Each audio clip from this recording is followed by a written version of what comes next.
Bismillahirrahmanirrahim. Assalamualaikum warahmatullahi wabarakatuh. Alhamdulillahi rabbil alamin, wa bihi nasta'inu ala umurid dunya waddin, wassalatu wassalamu ala ashrafil anbiya wal mursalin, habibina wa nabiyina Muhammadin sallallahu alaihi wasallam wa ala alihi wa sahbihi wa sallama tasliman katsira ila yaumiddin, amma ba'd. Allahumma la sahla illa ma ja'altahu sahla wa anta taj'alul huzna idza syi'ta sahla. Rabbi shrah li sadri wa yassir li amri wahlul 'uqdatam min lisani yafqahu qawli. Allahumma inna nas'aluka ilman nafi'a wa rizqan tayyiba wa amalan mutaqabbala. Allahumma 'allimna ma yanfa'una wanfa'na bima 'allamtana wa zidna ilman ya rabbal alamin. Allahumma ihdina wa ahlana wa qaumana ila siratikal mustaqim. Allahumma aslih lana sya'nana kullah wa la takilna ila anfusina tarfata a'yun wa la hawla wa la quwwata illa billah, amma ba'd. Ikhwani wa akhwati fid din, a'azzani Allah wa iyyakum. Alhamdulillah, kita panjatkan bersyukur kepada Allah Subhanahu wa taala yang telah memberikan kepada kita semua limpahan nikmat dan karunia-Nya, wabil khusus nikmatul iman wa nikmatul Islam, nikmat kesehatan dan kesempatan, sehingga dengan izin Allah Subhanahu wa taala kita bisa berkumpul kembali di salah satu rumahnya dalam rangka bertafaqquh fid din, mempelajari ilmu agama Allah Subhanahu wa taala, yang mana kita berharap agar apa yang kita lakukan ini sebagai pertanda Allah menginginkan kebaikan untuk kita semua di dunia dan di akhirat. Allahumma amin. Salawat serta salam kita haturkan kepada Nabi kita Muhammad sallallahu alaihi wasallam, kepada keluarganya, kepada para sahabatnya, dan yang setia meniti di atas sunnahnya hingga hari kiamat kelak. Allahumma amin. Ikhwani wa akhwati fid din, a'azzani Allah wa iyyakum. Melanjutkan pembahasan kitab Mawsu'atul Adab Al-Islamiyah, ensiklopedia adab al-Islami, yang dikarang oleh atau yang disusun oleh Syekh Abdul Aziz bin Fathi Sayyid Nada hafizahullahu ta'ala. Kita masih berkutat di adab al-ishrah az-zawjiyah, adab-adab berumah tangga dalam kacamata Islam, yang sekarang ini kita masuki pertemuan yang ketiga.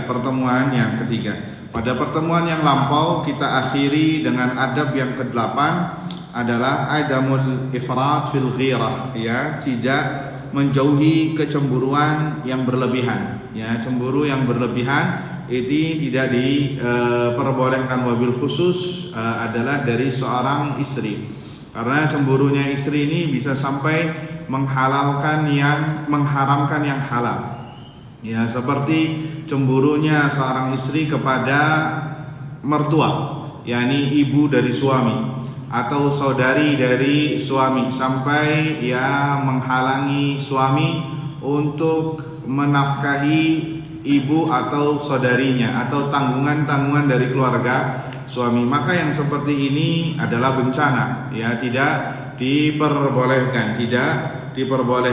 Dan pernah kita sebutkan bahwasannya Nabi SAW pernah ditanya tentang, ya Rasulullah, kenapa Anda tidak menikahi wanita Ansar? Maka kata Nabi SAW, inna fihim laghiratan syadidah. Sesungguhnya wanita-wanita Ansar ini memiliki kecemburuan yang sangat.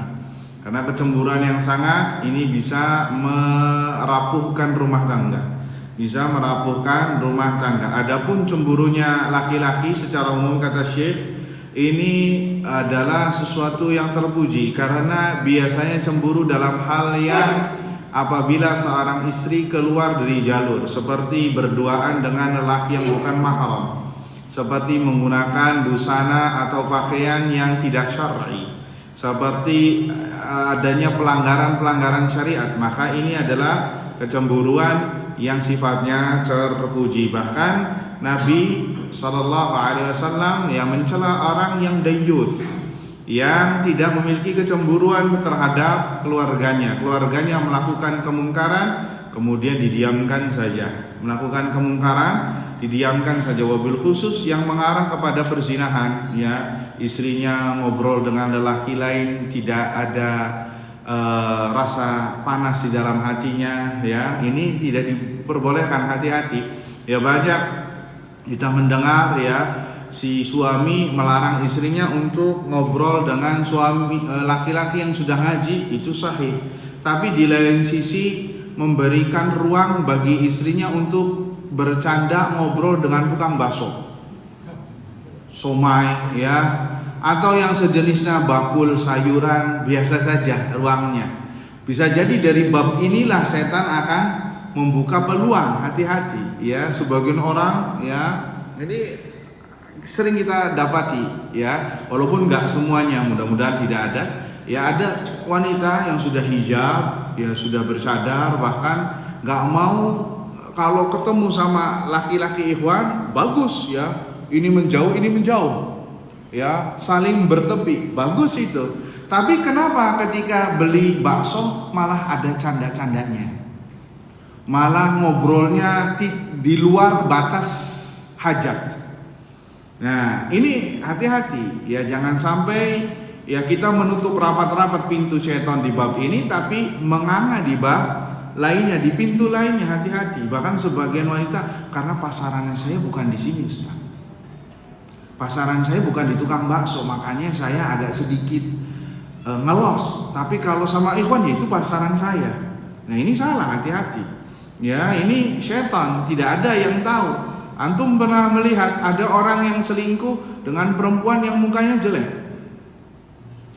Atau yang sebaliknya, istrinya cantik, ya, tapi selingkuhannya ini adalah wanita yang jauh kecantikannya dari istri. Kenapa? Syaitan yang memperlakukannya. Tuh, lihat, padahal rupanya jelek. Dan begitu juga sebaliknya, ada seorang istri, waliyadzubillah, selingkuh dengan seorang laki-laki yang mana kegantengannya itu jauh di bawah level suaminya. Syaitan yang berperan dalam bab ini. Maka jangan, ya, membuka celah apapun walaupun itu tidak sekufu dengan kita. Jika itu bukan mahram, ya, maka tidak boleh berinteraksi kecuali sebatas hajat dan sesuai dengan koridor-koridor yang ada.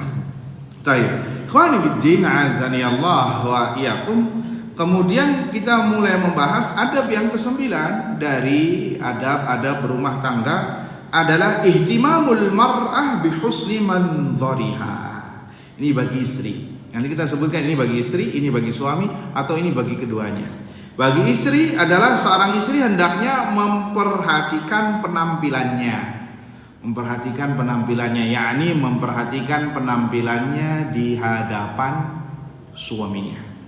Di hadapan suaminya, ya, harus atau seharusnya seorang istri, ya, memperhatikan keadaan penampilannya. Dengan apa? Dengan menggunakan pakaian-pakaian yang disukai oleh suami, ya, dan penampilan atau keadaan yang dicintai oleh suami. Malam yakun fi dzalika syai'un muharram, selagi itu tidak diharamkan. Ya, bahkan maaf, ya, ini maaf, ya, walaupun misalkan pakaian istri, ya, ini kan suami istri, iya apa tidak? Suami istri boleh melihat auratnya suami, dan suami pun boleh melihat, ya, auratnya istri, sehingga boleh bagi istri, ya, menggunakan pakaian yang hanya dinikmati oleh suaminya saja. Bisa dipahami? Ya, tentunya perhatikan juga jangan sampai terlihat oleh anak-anak, ya, jangan sampai terlihat oleh yang lain. Jika memang di rumah hanya suami istri, atau di kamar misalkan berpenampilan yang membuat suami suka sama istrinya, ya, tidak saya sebutkan secara detail, ya, namun ini diperbolehkan dan justru ini dianjurkan. Kenapa? Untuk mengupdate rasa cinta sesama mereka, agar suami betah ya berdekatan dengan istrinya, ya malam yakun dzalika fi syai'in muharram, selagi tidak ada hal-hal yang diharamkan. Ya, dan selama ini suami istri semuanya dihalalkan kecuali hal-hal yang diharamkan oleh Allah Subhanahu wa taala. Dalilnya adalah Nabi sallallahu alaihi wasallam bersabda, hadis yang diriwayatkan oleh Al-Imam Ahmad, An-Nasa'i, Hakim dan disahihkan oleh Imam Zahabi dari Jan Abu Hurairah, khairun nisa allati tasurruhu idza nazar. Sebaik-baik wanita adalah apabila jika engkau melihatnya, tasurruhu idza nazar. Kalau engkau melihatnya engkau suka, engkau senang, engkau bahagia. Tasurruhu, engkau senang tatkala melihatnya. Wa tuti'uhu idza amar, mentaatimu apabila engkau, ya, wa tuti'uhu idza amar, mentaati suaminya apabila suami memerintahkannya. Wala tukhalifuhu fi nafsiha wala maliha bima yakrah, dan tidak diperbolehkan dan tidak berbuat sesuatu yang dibenci oleh suami pada diri istri atau hartanya. Pada diri istri atau hartanya, artinya dia tidak membelot, ya, tidak membangkang, ya, tidak membangkang. Apa korelasinya? Lihat perkataan Nabi, tasurruhu idza nazar. Sebaik-baik wanita adalah engkau merasa senang jika engkau melihatnya, ya, melihat dari fisiknya, melihat dari penampilannya, melihat dari kebersihannya, kerapihannya, semuanya, ya, tasurruhu, membuat senang, ya. Hati-hati, ya. Fayan bagi, maka kata Syekh hafizahullah taala mengatakan, fayan bagi antahris al-mar'a 'ala adh-dhuhuri amama az-zawj bima yuhibbuhu. Maka sudah seyogyanya, ya, seharusnya seorang wanita, seorang istri selalu berpenampilan baik, ya, di hadapan suaminya yang membuat suaminya senang, sehingga suaminya itu senang jika mendekat kepadanya, betah berada di sampingnya, apalagi keluar rumah dari pagi sampai sore capek, ya, sudah keluar dari pagi sampai sore, ya, kemudian disambut oleh istri yang tercinta, maka ini capeknya hilang, ya, capek lelahnya itu hilang tatkala disambut oleh istri, ya. Ini luar biasa. Semoga istri-istri antum, ya, semuanya, kita semua demikian. Katakan amin. Nah, ada yang aminnya setengah-setengah, ini gimana? Kebalikannya kata Syekh, wa amma dhuhurul mar'ati 'ala dawam amama zawjiha bihayhatin rathah. Adapun, ya, apabila seorang wanita istri terbiasa berpenampilan acak-acakan depan suaminya, qabihah, bau, ya, bau bawang, bau dapur, bau keringat, ya, bau segalanya, ya, wa adamu ihtimamiha bima yasuruhu, sehingga dia tidak memperhatikan apa yang seharusnya dicintai oleh suami, apa yang membuat suami senang, bahkan dia menyepelekannya. Bihaitsu la yaraha illa bihayhatin makruha. Saking seringnya suami melihat dia pakaiannya seperti itu, kucel, ya, bajunya robek-robek, ya, wala yashum minha illa raiha makruha, bahkan sudah ada stempel baunya, bau ini, ya, bau yang tidak sedap, maka ini tidak sesuai dengan apa yang diinginkan oleh sunnah, oleh Nabi Shallallahu Alaihi Wasallam. Tujuan ini semua agar keharmonisan tetap berjalan, istiqamah, sampai rumah tangganya itu baik, bertahan, ya, terus langgeng, tidak rapuh. Dan ini hal kecil, ya ikhwan, hal kecil tapi bisa menyulut api yang besar kalau disepelekan. Karena secara hukum asal, ya, seseorang itu nggak suka yang tidak rapi, tidak baik, apalagi sampai beraroma tidak baik. Semuanya, bukan hanya suami istri, ya. Kita pun juga ketika berinteraksi, ya, ada bau yang tidak sedap, langsung ya tidak betah, tidak nyaman, ya, tidak nyaman.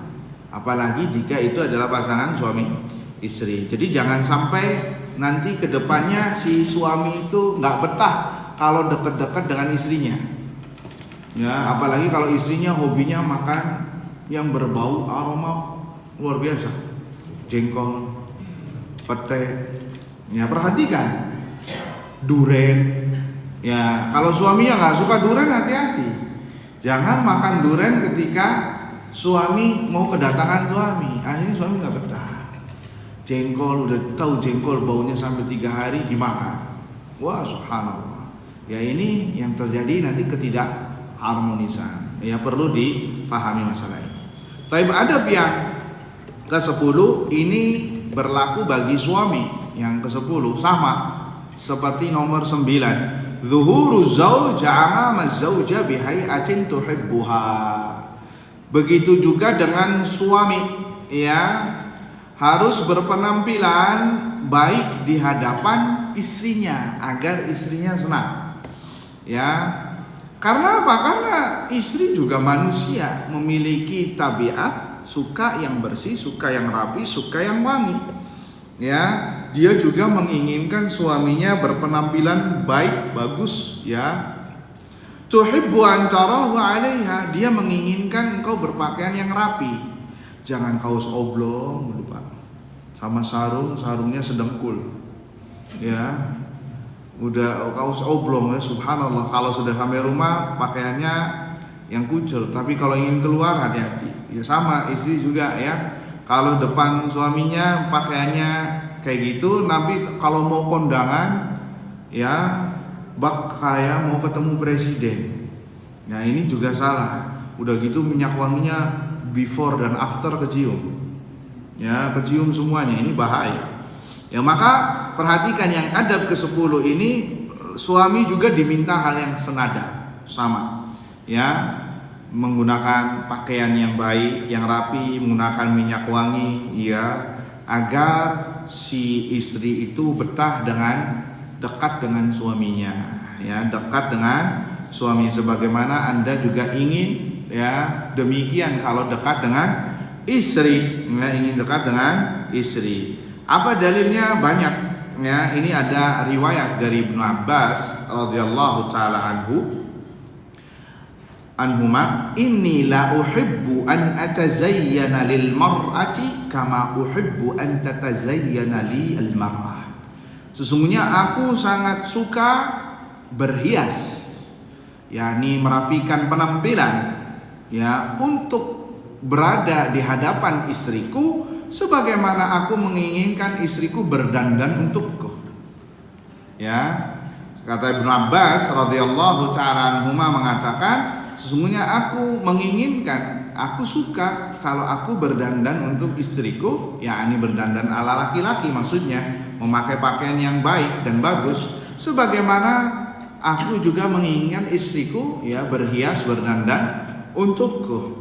Kemudian beliau mengambil kutipan Al-Quran, Al-Baqarah 228, walahunna mithlul ladzi alaihinna bil ma'ruf, dan mereka para perempuan, para wanita mempunyai hak yang sama dengan kewajibannya menurut cara yang patut, Jadi jangan sampai menitik beratkan kepada wanita saja, kitanya pun juga demikian, ya.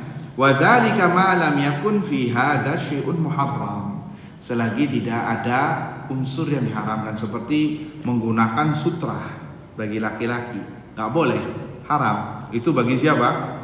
Bagi wanita. Kemudian menggunakan perhiasan emas bagi laki-laki, itu haram, dan itu dipergunakan untuk wanita, ya. Kemudian tidak boleh tasyabbuh bin nisa, tidak boleh ada unsur menyerupai wanita.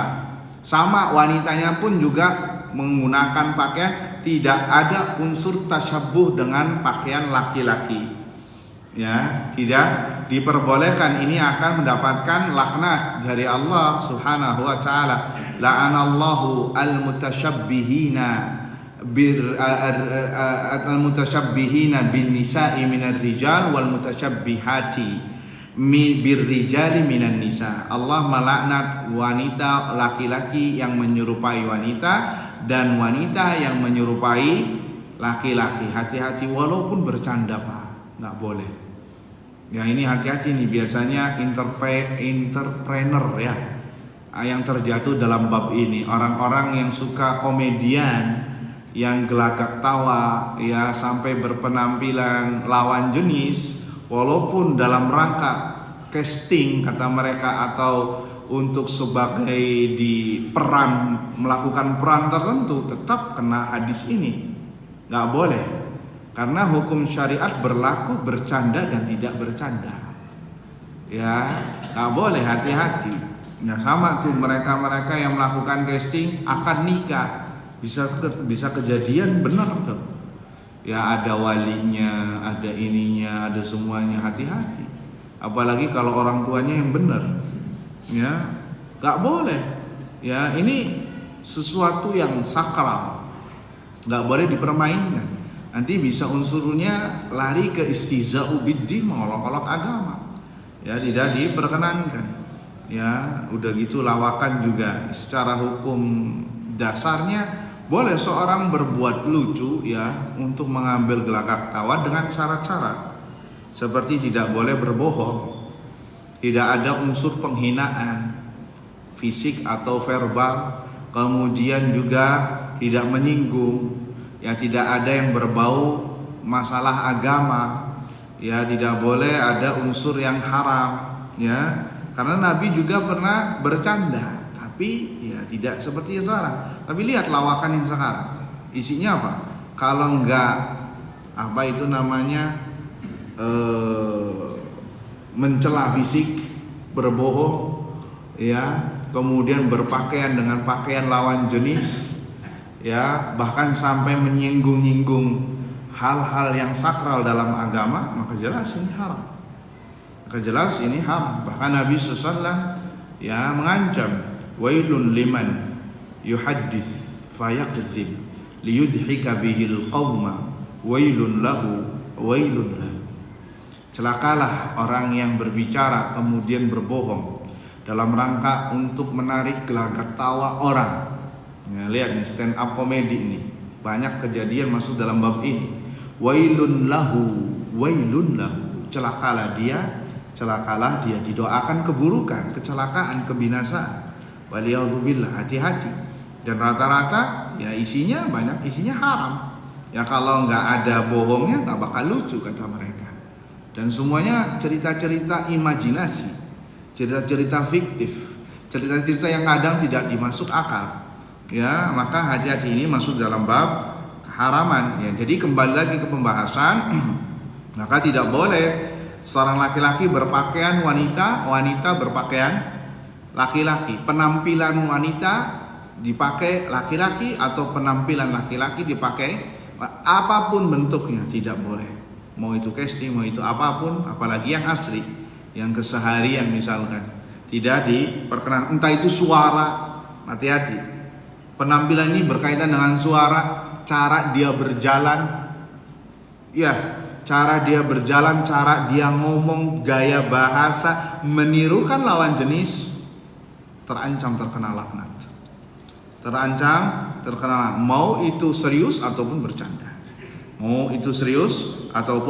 bercanda. Maka tidak diperbolehkan. Ikhwani fiddin, azani Allah wa iyyakum. Kembali lagi ke pembahasan. Ya, kenapa perempuan, laki-laki pun juga suami diperintahkan untuk ya berhias, menggunakan pakaian yang baik di hadapan istrinya. Wa hadza aqrab li an tuqirral mar'atu 'ainan bi zawjiha, agar si istri betah dengan suaminya dan ingin selalu memandang suaminya. Wa yukammilu ihsanaha wa isti'fafaha, dan menyempurnakan kesuciannya, kehormatannya. Dengan apa?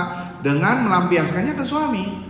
Karena istri punya syahwat, Ya, sebagaimana suami punya syahwat. Jangan sampai si istri memendam syahwat gara-gara syahwatnya nggak pernah keluar ketika bersama dengan antum, karena antum pakaiannya kucel, bau, ya bau apapun semuanya ada, sehingga apa?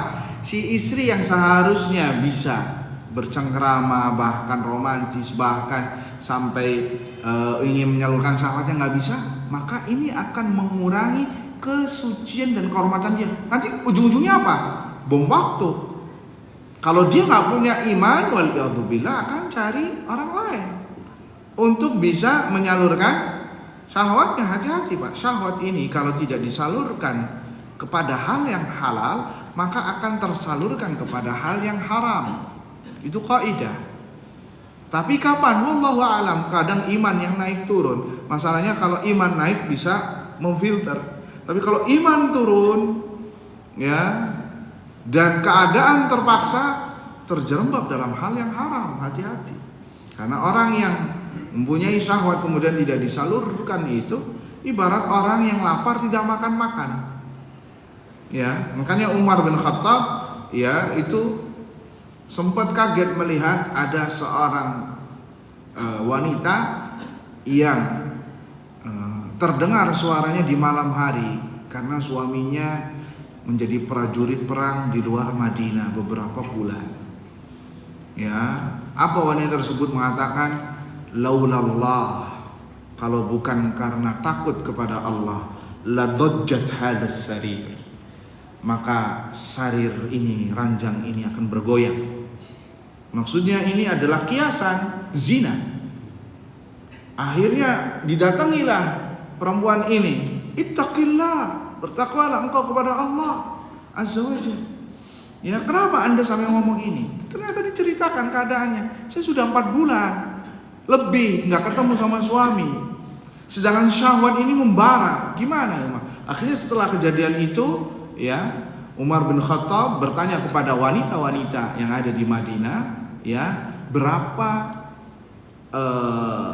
sabarnya wanita untuk menahan syahwatnya. Ternyata sampai 4 bulan. Dan kejadian ini lebih dari 4 bulan. Akhirnya 4 bulan di rolling sama Umar bin Khattab. 4 bulan kembali, 4 bulan diutus. Kenapa? Bahaya. Makanya hal yang sekecil ini jangan diremehkan. Ya, jangan diremehkan. Jangan sampai kita saja yang menyalurkan syahwatnya, ternyata dari segi wanitanya, ya, belum merasa tersalurkan, akhirnya bahaya. Yang ada adalah meledak rumah tangganya. Waliyadzubillah. Wa nibiddin azani Allah wa iyyakum. Adab yang ke-11 ayuhal ikhwah. It'amur rajuli zaujatahu mimma yakul. Suami memberi makan istri dengan apa yang ia makan. Ya. Suami memberi makan istri dengan apa yang ia makan. Artinya apa yang dimakan suami, yaitulah yang dimakan istri. Ya, fala yasta'thir min duniha bi atayibit ta'ami wasyarab. Jangan sampai egois, antumnya makannya enak-enak, bahkan ngajak temannya juga makannya enak, minumnya enak, ya, sedangkan istrinya makanannya yang apa istilahnya itu, yang rendahan bahasa kita, jauh dari level suaminya. Ya, jangan. Wala yashba wa huwa yujawwi'uha. Jangan sampai suaminya kenyang sedangkan istrinya lapar di rumah, belum dikasih makan.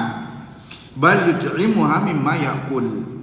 Bahkan seharusnya yang sudah menjadi kewajiban seorang suami memberi makan apa yang dia makan. Ya, apa yang dia makan. Karena ini bagian dari, ya, husnul isyrah, adab rumah tangga yang baik. Ya, yang bisa membuat perasaan istri itu pecah menjadi semakin suka kepada suaminya, karena suaminya tanggung jawab kepada istrinya. Bahkan sebagian orang itu kalau bertamu, ya, saya sempat mendengar, ya, dikasih kue yang enak, akhirnya dikasih cuman makan setengahnya aja, satunya minta dibungkus, minta maaf, sampai dia minta maaf. Kenapa? Istri saya harus nyoba apa yang saya makan. Allah Akbar, ini luar biasa, buat speechless orang yang menjamunya luar biasa sampai segitunya ya. Perhatian kepada istri bagus, baik, sampai ingin mencoba memberi ikut agar istrinya bisa mencoba apa yang ia makan. Sebagian suami subhanallah hadahullah ya, kalau nggak ditanya sama istri makan apa ya, nggak tahu, ngomong aja ngomong warteg, padahal makannya di atas warteg yang lebih enak. Supaya apa? Supaya nggak minta dibungkus. Supaya nggak minta dibungkus. Kalau ngomong bener ya, ngomong yang sebenarnya tolong bungkusin. Udah gitu 2, anak sama anak ya, atau anak sama iparnya, ada adik datang ke sini, aduh tepok jidat dianya, harus ngoreh dompet lagi. Tapi kita beri sebentar untuk mendengarkan azan kumandang isya.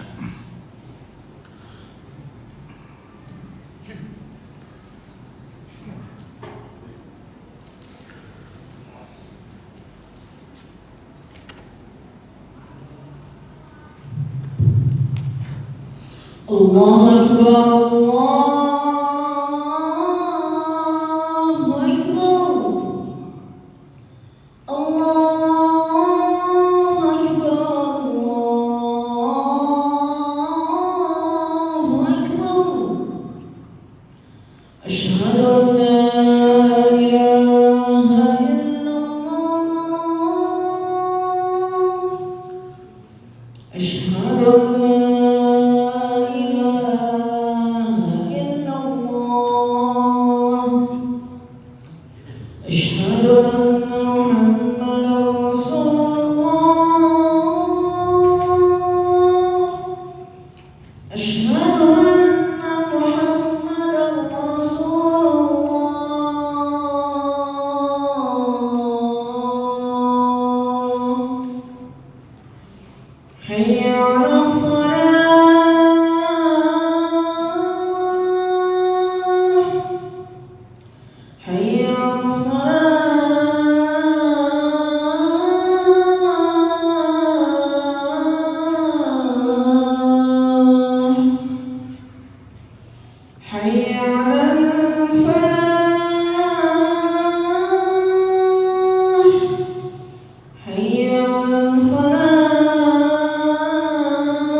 Baik, ikhwani wa akhwati fid din, azani Allah wa iyyakum ya.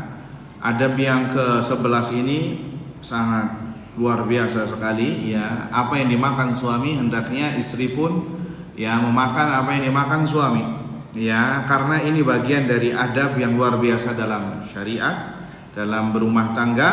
Wa mimma yujbiru khatiraz zaujah, akan membuat perasaan istri ya semakin cinta kepada suaminya ya. Wa yuqawwi hablal mawaddah, akan memperkuat tali kasih di antara mereka berdua. Bahkan ini makna musyarakah, ada timbul musyarakah, saling musyarakah, saling memberikan bantuan, saling mengasihi antara dua sepasang kekasih fi kulli syai, dalam segala hal saling membantu ya. Nabi SAW bersabda, ini dalilnya, i'ti harthaka anna syi't, datangilah kebunmu sesuai kehendakmu, yakni datangilah istrimu sesuai kehendakmu. Wa at'imha idza ta'imta, berilah ia makan sebagaimana engkau makan ya. Apa yang engkau makan maka itu makanan istrimu. Waqsiha idza iktasaita, berilah ia pakaian sebagaimana engkau berpakaian, yakni berpakaian yang baik, sebagaimana engkau berpakaian yang baik. Wala tuqabbil wajh, tidak boleh menjelek-jelekan wajah, face, muka, karena ini bagian yang paling mulia dari manusia. Walaqad karramna bani Adam, dan sungguh kami muliakan anak manusia, anak Adam, dan yang paling mulia dari manusia adalah apa? Wajah, sehingga tidak boleh mencela wajah. Wala tadrib, dan tidak boleh memukul, Maka ini kaidah yang diajarkan Nabi SAW. Hendaknya seorang suami memberi makan apa yang dimakan oleh yang diberi apa yang dimakan suami, kecuali jika suaminya di luar kota, ini tidak bisa, kecuali dengan hanya ngasih ini uang buat makannya atau ini buat belanjanya. Saya ada urusan di luar kota, sehingga tidak bisa harus memberi makan yang sama. Memberi makan yang sama ini ketika misalkan lagi di rumah, lagi berdua di rumah, jangan sampai dibedakan ini makanan istri, ini makanan suami, tidak boleh dibedakan, kecuali kalau misalkan suami tidak suka apa yang dimakan istri misalkan, maka harus dibedakan, ini beda cerita. Sehingga tidak boleh seorang suami membiarkan istrinya lapar. Ini adalah kezaliman yang sangat zalim. Bahkan termasuk muamalah rumah tangga yang buruk. Bahkan termasuk dalam bab hukuman pun, jika suami memberikan pelajaran, menghukum istrinya karena berbuat salah, nggak boleh membuat lapar. Abadan, nggak boleh. Apapun alasannya, nggak boleh menghukum istri sampai dibuat lapar istri. Nggak boleh. Ini manusia, ini anak orang, hati-hati. Apalagi kalau dia punya asam lambung naik, bahaya. Anda yang tertuduh nantinya berbuat zalim. Lihat, ada seorang wanita dalam hadis masuk neraka gara-gara membuat lapar kucing. Menahan, mengurung kucing sampai la hiya at'amaha wala asyrabaha. Dia tidak ngasih makan dan minum kepada kucing tersebut, akhirnya kucingnya mati kelaparan. Maka dengan sebab itu masuk neraka. Lah bagaimana lagi yang dibuat lapar adalah manusia, apalagi itu istrinya, orang terdekat dengannya. Maka ini kezaliman yang diperangi oleh Islam, tidak diperbolehkan. Bahkan ayyuhal ikhwah, kalau ini terjadi, yang akan diprediksi adalah nanti wanita akan melakukan hal-hal yang haram untuk bisa menyambung hidupnya. Waliyadzubillah. Nasallallahu salam wal afiyah. Kemudian adab yang ke-12 ayyuhal ikhwah adalah qiswatuz zaujati mimma yalbas, memberi pakaian kepada istri sebagaimana ia berpakaian. Ini kepada suami. Ini ditujukan kepada suami, maka tugasnya suami adalah memberi pakaian kepada istri. Jangan sampai nanti tebang pilih. Kalau pakaiannya suami bagus-bagus, branded, kalau istri belinya 100.000 dapat 3. Yang dicuci pakai mesin cuci 3-4 kali langsung robek. Nah, ini namanya tidak baik namanya. Bagaimana antum memakai pakaian yang baik dan bagus, maka istri pun juga punya hak demikian. Dalilnya tadi, waqsiha idza tasaita. Berilah ia pakaian sebagaimana engkau berpakaian. Kalau pakaiannya antum bagus-bagus, harusnya istri juga demikian. Tentunya dengan koridor masing-masing. Pakaian laki-laki untuk laki-laki, pakaian wanita untuk wanita, tidak boleh untuk ditukar. Kemudian ayyuhal ikhwah, adab yang ke-13 adalah adamu takbihil wajh. Ini diulang lagi, tidak boleh menjelek-jelekan wajah istri, nggak boleh, walaupun istrinya dalam bab ini dalam tanda petik tidak cantik-cantik amat, misal tidak boleh, atau berdoa dengan mengatakan qabbahallahu wajhak, semoga Allah qabbahallah, artinya memperburuk wajahmu, dan juga tidak boleh melaknat, maksudnya melaknat, mencela fisik, membuli fisik tidak boleh, wala yadribul wajah, tidak boleh memukul wajah, abadan, enggak boleh. Hatta dalam tarbiyah tidak boleh memukul wajah. Dalilnya tadi, walaqad karramna bani Adam, sungguh telah kami muliakan anak manusia, dan yang paling mulia dari manusia adalah wajah. Sehingga kata para ulama dengan dalil ini bahwa tidak diperbolehkan memukul wajah apapun alasannya, entah kepada istri, entah kepada anak, entah kepada siapapun, tidak boleh memukul wajah. Apalagi dalam alasan tarbiyah, tidak ada alasan tarbiyah memukul wajah. Semua kalimat pukulan dalam tarbiyah itu bukan di wajah. Ya, bahkan di dalam hadis Nabi SAW, wabta'id anil wajh. Ketika membahas masalah pukulan, jauhi yang namanya muka. Jauhi yang namanya muka, karena yang paling mulia dari manusia adalah wajah. Makanya bentuk penghinaan penghuni neraka yang diceburkan ke neraka, diseret wajahnya ke neraka, bukan badan yang diseret, tapi wajahnya yang diseret ke neraka sebagai bentuk penghinaan. Kenapa? Ini yang paling mulia, wajah manusia yang paling mulia, sehingga nggak boleh apapun alasannya.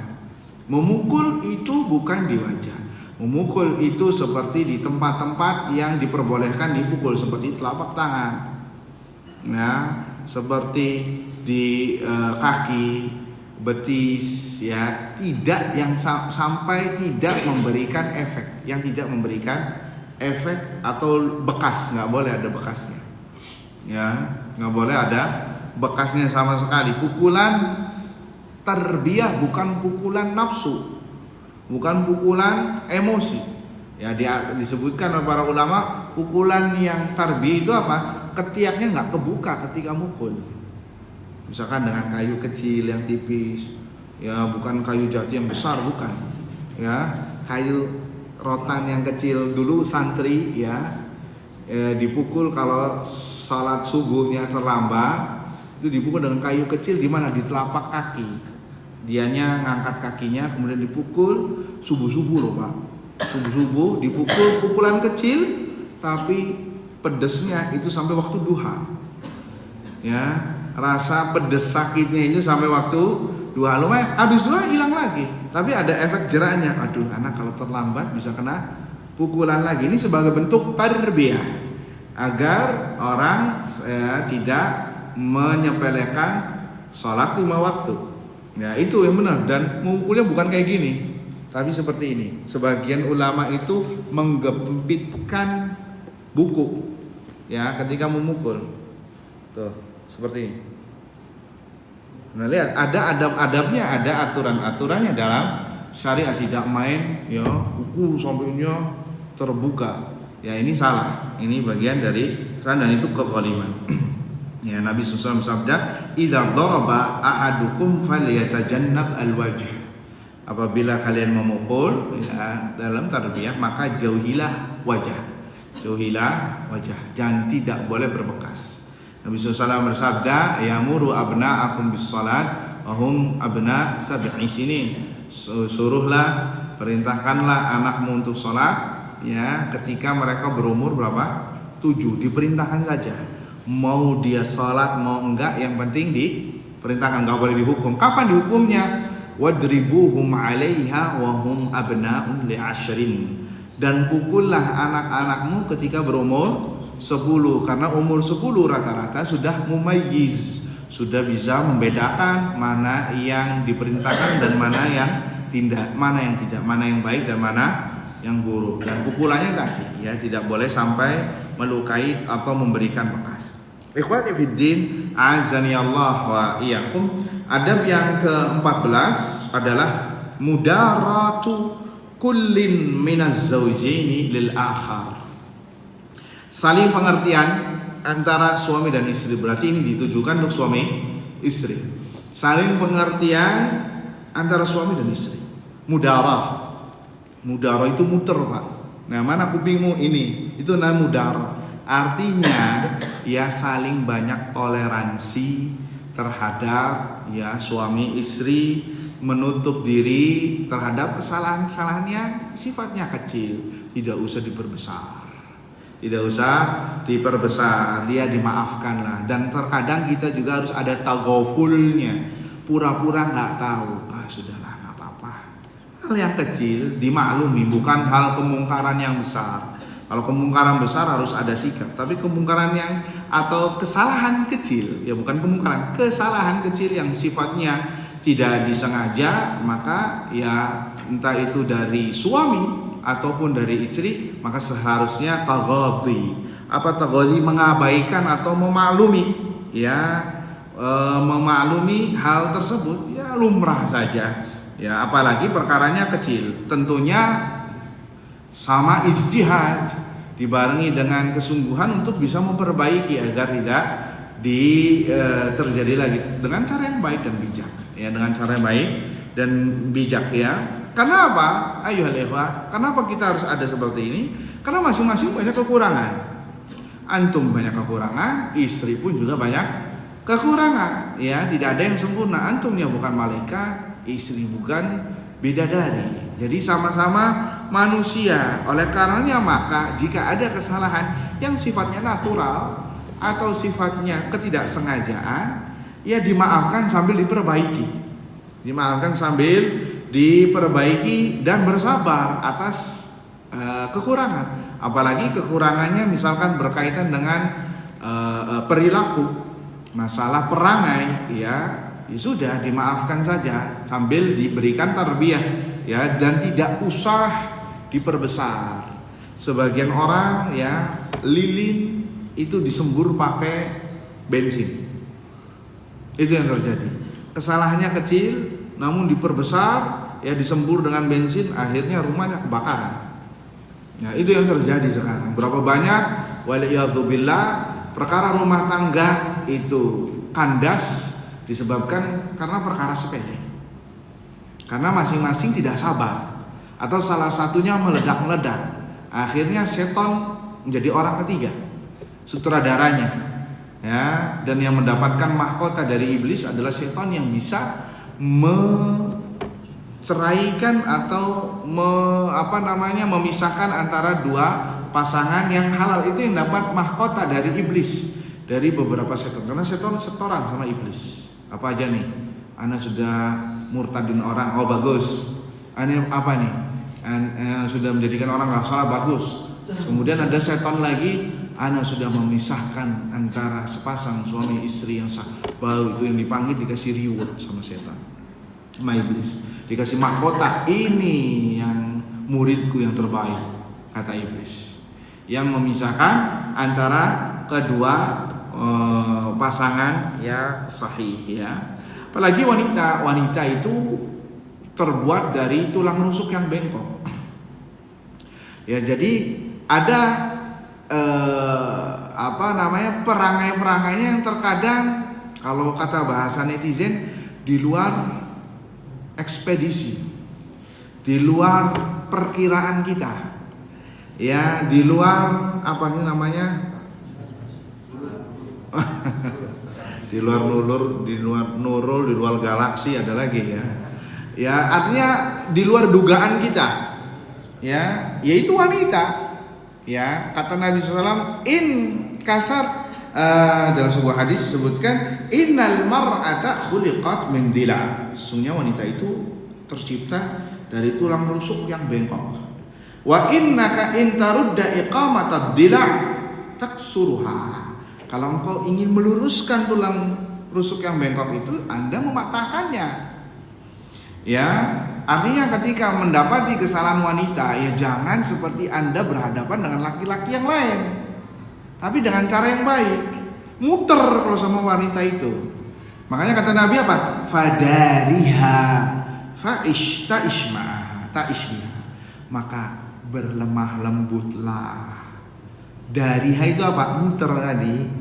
Kalau ingin mengajukan sesuatu, muter dengan wanita. Dariha, yakni berlemah lembut, berbuat baik, niscaya engkau akan hidup langgeng dengannya. Itu konsep dari Nabi. Jangan kasar dengan wanita, ini salah. Terlalu lembut juga, itu juga nggak benar. Apa? Fadariha, berlemah lembut di sini bijak dengan wanita, dan bersamaannya Anda akan bisa hidup. Ya, itu mudarah penting. Ya, mudarah itu penting dan dibutuhkan juga dalam dakwah. Ya, dibutuhkan juga dalam dakwah. Ya, berlemah lembut dengan orang jahil itu mudarah. Ya, Tidak mengatakan ente jahil, kenapa ente hukum ini aja nggak tahu. Itu bukan mudarah. Itu tidak hikmah, tapi berlemah lembut. Naam ya akhi. Saya pernah mendengar ada hadis mengatakan seperti ini. Kayaknya yang sepengetahuan saya ini itu memang tidak dibolehkan. Nah, ini namanya Pak mudarah. Mudarah dalam berdakwah, dan mudarah dibutuhkan ketika Anda berhadapan dengan istri. Agar apa? Karena istri itu mainnya perasaan. Anda ngomong sedikit intonasinya naik, langsung ya main drama. Iya apa tidak? Langsung terjadi hal-hal yang antumnya sendiri nggak memperkirakan itu bakal terjadi. Itulah wanita. Ya itulah wanita. Kata Nabi, fadariha. Berlemah lembutlah dengannya, engkau akan hidup dengannya selamanya. Ya, sehingga apa pesan di sini? Maka pesannya kepada suami istri, jangan memperbesar sebuah kekurangan yang ada, entah itu dari salah satunya atau dari keduanya. Ya, waj'au ja'alan naqais sababan li kharabil bait, atau selalu mengungkit-ungkit kesalahan dari suami atau kesalahan dari istri diungkit terus, akhirnya inilah sebab runtuhnya rumah tangga. Wa tashtiti syamli al-atfal alladzina laysa lahum dhanbun. Akhirnya apa? Ujung-ujungnya waliyadzubillah korbannya adalah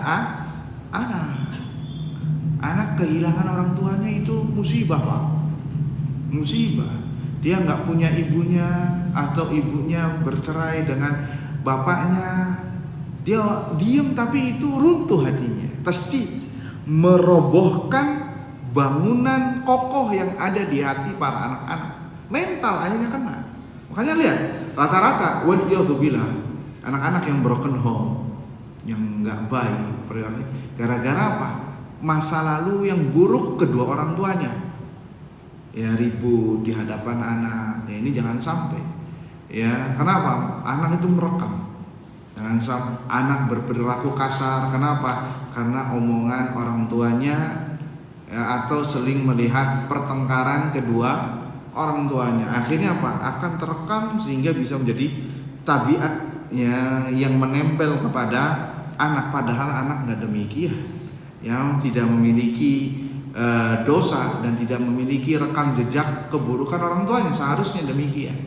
Ya, seharusnya anak-anak itu hidup dengan penuh kasih sayang dari kedua orang tuanya. Maka jangan egois. Ya, gara-gara ya sakit hati atau gara-gara diperlakukan nggak baik, akhirnya anak yang jadi korbannya. Kecuali Allahumma illa, kata Syekh, antastahil al-haya zaujiyah. Kecuali kalau memang rumah tangganya sudah dipertahankan, ya, memang sudah benar-benar nggak cocok, ribut mulu isinya, maka keadaannya juga berbeda. Ya, karena terkadang perceraian itu solusi untuk mereka berdua. Ya, solusi terakhir akan tetapi solusi terakhir. Ya, akhirud dawa al-kay, pengobatan terakhir adalah besi yang dipanaskan. Ini yang terakhir. Ya, kalau memang sudah pakai cara ini memang nggak berhasil, ya sudah, mau nggak mau, daripada ribut mulu. Ya, walaupun sekali lagi anak akan menjadi korban, ya, melihat kedua orang tuanya itu berpisah. Wallahu ta'ala a'lam bissawab.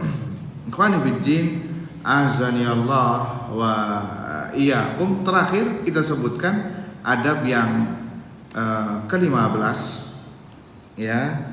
Adab yang ke-15 adalah ini mirip seperti yang ke-14. Sabru kullin minaz zawjaini ala su'i khuluqin akhar. Hendaknya sepasang suami istri bersabar, ya, atas perilaku buruk pasangannya. Bersabar, istri bersabar atas suami, suami pun juga demikian bersabar atas istri. Ya, tadi mudarah tadi diperlukan. Ya, taghadi, saling memaafkan, tentunya sambil diperbaiki. Ya, kalau ingin memperbaiki pun dengan cara yang baik dan benar. Misal ya masalah apapun ya dengan cara yang bijak, tidak menggurui dan lain sebagainya ya. Maksud dari adab ini adalah seorang suami ya bersabar tentang perangai buruk istrinya dan tabiatnya ya, dengan bersabar juga memperbaikinya, dengan memperbaiki sebisa mungkin ya. Ini butuh kesabaran. Nabi SAW bersabda dalam hadis yang diriwayatkan oleh Muslim dari jalan Abu Hurairah radhiyallahu taala anhu, la yafrukanna mu'minun mu'minatan, tidaklah seorang suami mukmin ya membenci istrinya, tidaklah patut. In kariha minha khuluqan radhiya minha ghairahu ya, apabila dia membenci perangai istri ya, maka dia akan mengingat kebaikan istri dari perangai yang lain. Ini penting nih Pak. Walaupun kita lagi emosi sama istri, dan begitu juga istri lagi emosi sama suami, apa yang harusnya agar emosi ini meredam, rasa benci ini meredam, dengan masing-masing mengingat kebaikan pasangannya. Ya, mengingat kebaikan pasangan, dengan itu akan meredam,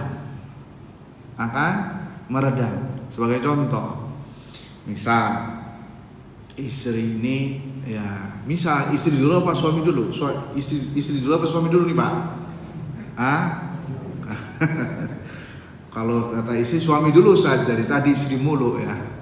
Taib ya, misal suami ya melihat perangai istrinya ya, kalau bikin kopi ya sudah dibilang jangan kasih gula, kasih aja gula, kemanisan lagi, itu emosi. Apalagi ya pagi-pagi kan mau berangkat kerja ya, mungkin yang namanya istri banyak pikiran juga, ngadepin anak yang bandel, susah tidur dan lain sebagainya. Akhirnya kelupaan sebagian istri ya, mau masukin gula masukinnya garam. Iya, udah gitu suaminya meledak. Ya, yang seperti ini, naam emosi ya sudah hal yang natural, tapi nggak usah berkepanjangan. Ya, udah dimaafin saja ya manusia. Ingat kebaikan lagi. Oh iya, tadi malam dia bikin nasi goreng enak banget. Diingat kebaikannya selama ini apa? Oh, dia telah memasakkan untuk saya masakan yang Ana belum pernah merasakan kenikmatan masakan itu. Tuh, diingat kebaikan-kebaikan yang lain, sehingga tadi emosi itu bisa sedikit demi sedikit terendah. Kebaikan. Sebaliknya misalkan istri ya emosi terhadap suaminya ya, masalah misalkan ya apa, banyak ya Pak ya, apa Pak contohnya ya, masalah ngasih uangnya kurang dari yang diminta misalkan, tapi selama ini apa yang diminta dia kasih. Oh iya, tadi saya baru beli paket COD langsung dibayarkan ya, tadi beli setrikaannya gosong ternyata diberikan yang baru. Oh iya, walaupun dia ngasihnya ya seperti iman Yazid wa Yanqus kata dia, tapi selama ini permintaan saya sering dikasih. Berarti apa? Lihat, mengingat-ingat kebaikan. Jadi apa? Turunlah emosinya, cinta lagi dengan suaminya. Itu yang seharusnya terjadi ya. Jangan, kata Nabi SAW itu, wala tabaghadu, janganlah kalian saling membenci. Kata para ulama, Syekh Utsaimin rahimahullah taala, jauhilah sifat benci.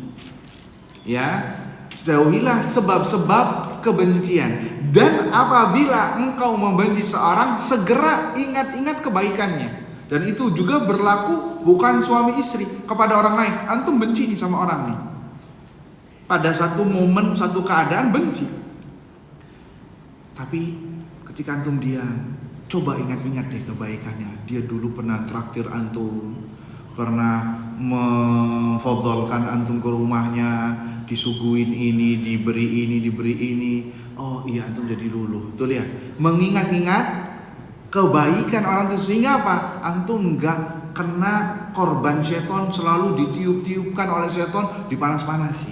Kenapa? Antum mengingat kebaikan. Itu diantara makna la tabaghadu, jangan kalian saling membenci. Kalaupun kalian membenci, ingatlah kebaikan orang tersebut. Itu orang lain. Bagaimana lagi dengan istri, ya. Ingat keistimewaan istri antum nih apa? Ya, pinter masak misalkan. Ya, pinter dagang misalkan. Kalau jualan, ya, dia ceritanya punya toko di depan rumah, ya luar biasa. Amanat. Ya, ngitung duitnya pun juga bagus, manajemen. Ingat kebaikan selama ini hilang.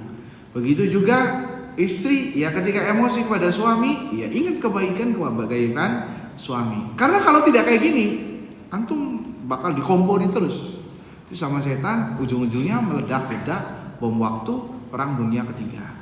Ya, nasallahu salamata wal afiyah.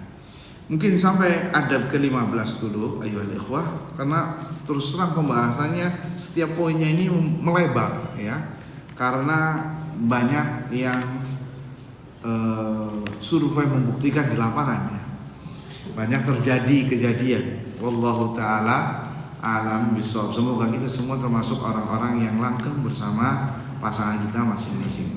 Allahumma amin. Sampai ke surga, ya.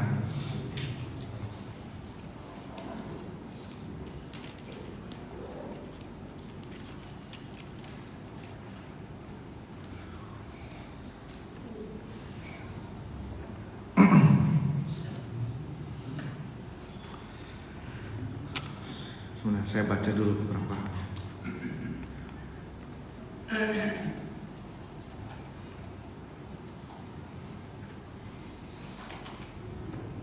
Afwan Ustaz, saya cemburu ketika melihat istri membuka video kajian. Ini kajian Ustaz gitu. Ya. Tetapi istri menggunakan pakaian yang terbuka auratnya atau pakaian rumahan. Apakah ini dibenarkan kecemburuan saya? Saya suka jika istri saya menutup auratnya. Ya, ini maksudnya menonton bukan Zoom kan? Artinya bukan sama-sama kayak Zoom itu kan, ya, ada interaktif antara keduanya. Tapi kalau yang seperti ini, wallahu taala alam, jika antum, ya, sang suami cemburu dengan hal itu, perintahkan istri, tidak masalah, dengan cara yang benar, hitung-hitung sebagai adab menuntut ilmu, bermajlis, ya, dengan cara yang baik dan benar, menutup aurat, sehingga kecemburuan antum bisa tertutupi. Apalagi jika misalkan seorang istri ini adalah memang serius, ya, sampai mencatat, menulis, ya, dan lain sebagainya, walaupun di rumahnya, ya, secara hukum asal jika di rumah tidak ada orang lain apapun, ya tidak masalah. Tapi kurang adab karena dia sedang menuntut ilmu, ya. Apalagi yang ditulis adalah qala Allah dan qala Rasul sallallahu alaihi wasallam. Ini kurang adab, ya, bahkan tidak baik. Apakah berdosa? Wallahu taala alam, ya. Kami nggak berani untuk mengatakan ini berdosa. Tetapi apalagi kalau antumnya cemburu, ya, seorang suami, maka tegur tentunya dengan cara yang baik dan benar, ya. Jelaskan kalau saya nggak suka karena saya cemburu. Kadang, ya, bukan terkadang, istri itu senang tatkala antum cemburu. Oh, berarti suami saya ini perhatian sama saya. Ya, terkadang ada si istri itu kesel sama suami gara-gara suaminya itu bebal, yakni tidak cemburuan kepada istrinya. Ketika istrinya ditegur masalah ini karena dia cemburu, dia bakal ada istilah GR-nya, ada istilah besar hati. Oh, ternyata selama ini suami saya memang cinta sama saya. Akhirnya, oh ya, nurut seperti itu. Tentunya dengan cara yang baik dan benar, tidak masalah antum suruh. Dan itu bagian dari adab. Begitu juga membaca Al-Quran misalkan, ya, jangan pakai celana pendek, nggak baik, nggak ada adabnya, ya, tidak boleh walaupun di dalam rumahnya, hendaknya berpakaiannya syar'i. Wallahu taala a'lam bishawab. Ada lagi yang mau bertanya? Nah, memukul kepala dengan menjewer kuping gitu kan, itu apakah termasuk dilarang seperti yang dilarang sholat? itu harus dikembalikan. Apakah telinga bagian dari wajah? Apakah tidak? Ya, kalau dalam hukum wudu itu membasuh kepala, ya, tapi bagian dari kepala. Apakah bagian dari wajah? Wallahu taala alam, wajah itu dari mulai sini, ya, sampai janggut ini. Ya, dari sini sampai sini ini wajah. Sehingga kalau telinga bagian dari diambil dari bahasa, ya tidak masuk dari wajah, tapi bagian dari kepala. Makanya dalam wudu itu satu paket, kepala dengan telinga, karena bagian dari kepala. Kalau membasuh wajah, antum lihat di wudu, membasuh wajah bersamaan dengan telinga tidak? Tidak. Berarti menunjukkan telinga bukan bagian dari wajah. Tapi wallahu taala alam, ya, menjewer di sini apa bagian dari tarbiyah yang diperbolehkan? Saya belum melihat pernyataan ulama masalah ini, ya, karena redaksi yang ada itu memukul. Ya, kalau menjewer itu khawatir melukai, dan banyak yang melukai, ada pun yang tidak. Ada yang sampai dicubit sedikit, kemudian dipelintir itu, atau rambutnya ditarik sama sebagian guru, ya. Kalau istilah sayanya namanya dipirit, Pak. Diginikan, itu sakitnya 24 jam bisa ada. Ya, ini juga ada unsur menzalimi. Dan telinga bagian dari panca indera yang organ tubuh vital. Ya, hati-hati jangan sampai kita melukai. Inti dari tarbiyah itu tidak meninggalkan bekas. Ya, pukulan itu hanya meninggalkan rasa pedas saja, Pak. Rasa sakit yang waktu yang singkat, sementara habis itu hilang. Pukulan yang syar'i, bukan pukulan yang pakai hawa nafsu. Wallahu taala alam, lebih baik ditinggalkan karena itu melukai. Karena itu bisa melukai. Baik, ada lagi yang mau bertanya?